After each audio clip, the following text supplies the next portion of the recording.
മമ്മൂട്ടിയെ വിനയം പഠിപ്പിക്കാൻ സ്വർണ്ണക്കടത്ത് കേസ് പ്രതിയും.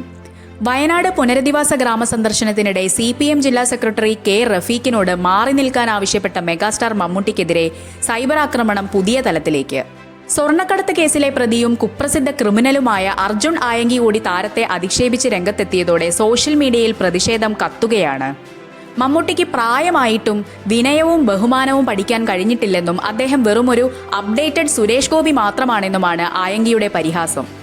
പാർട്ടി പോലും തള്ളിപ്പറഞ്ഞ വ്യക്തികൾ മലയാളത്തിന്റെ അഭിമാന താരത്തിന് നേരെ കുതിര കയറുന്നത് കടുത്ത അസഹിഷ്ണുതയാണെന്ന് സിനിമാ പ്രേമികൾ ചൂണ്ടിക്കാട്ടുന്നു. ആൾക്കാരോട് പെരുമാറാൻ മമ്മൂട്ടിക്ക് അറിയില്ല എന്നാണ് അർജുൻ ആയങ്കി ഫേസ്ബുക്കിൽ കുറിച്ചത്. ഒരു കലാകാരന് വേണ്ട വിനയം മമ്മൂട്ടിക്കില്ലെന്നും അദ്ദേഹം അഹങ്കാരിയാണെന്നും ആയങ്കി ആക്ഷേപിച്ചു. എന്നാൽ തന്റെ സന്ദർശനം രാഷ്ട്രീയ മുതലെടുപ്പിന് ഉപയോഗിക്കാതിരിക്കാൻ മമ്മൂട്ടി കാണിച്ച മാന്യതയെയാണ് ഒരു വിഭാഗം ഇത്തരത്തിൽ അധിക്ഷേപമായി ചിത്രീകരിക്കുന്നത്. സ്വർണ്ണക്കടത്ത് കൊട്ടേഷൻ കേസുകളിൽ പ്രതിയായ ഒരാൾ മലയാളത്തിന്റെ മഹാനടനെ വിനയം പഠിപ്പിക്കാൻ വരുന്നത് പരിഹാസ്യമാണെന്ന് സോഷ്യൽ മീഡിയയിൽ വിമർശനമുയരുന്നു. രാപ്പകൽ ദുരന്തമുഖത്ത് പണിയെടുത്ത സഖാവിനെ മമ്മൂട്ടി അപമാനിച്ചു എന്ന നരേറ്റീവ് സൃഷ്ടിച്ചാണ് സൈബർ സഖാക്കളുടെ പ്രചരണം. രമേശ് പിഷാരടിയെയും ആൻഡോ ജോസഫിനെയും പോലുള്ള കോൺഗ്രസ് സുഹൃത്തുക്കളെ കൂടെ കൂട്ടുന്ന മമ്മൂട്ടിക്ക് റഫീഖിനോട് അയിത്തമാണെന്ന ആരോപണം രാഷ്ട്രീയ ലക്ഷ്യത്തോടെയുള്ളതാണെന്ന് വ്യക്തം. ഒരു വിവാദത്തിലും പെടാതെ തൊഴിലുമായി മുന്നോട്ടു പോകുന്ന മമ്മൂട്ടിയെ ഇത്രത്തോളം ക്രൂരമായി വേട്ടയാടുന്നത് ഇതാദ്യമായാണ്. ഈ കടന്നാക്രമണങ്ങളിൽ മമ്മൂട്ടി കടുത്ത അതൃപ്തിയിലാണ്.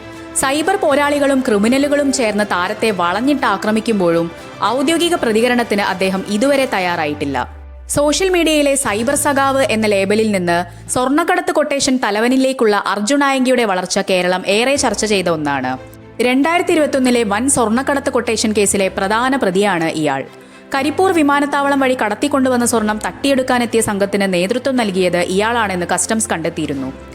വിദേശത്തു നിന്ന് സ്വർണം കടത്തുന്ന കാരിയർമാരെ ഭീഷണിപ്പെടുത്തി സ്വർണം തട്ടിയെടുക്കുന്ന സ്വർണം പൊട്ടിക്കൽ സംഘത്തിലെ പ്രധാനിയാണ് ഇയാൾ.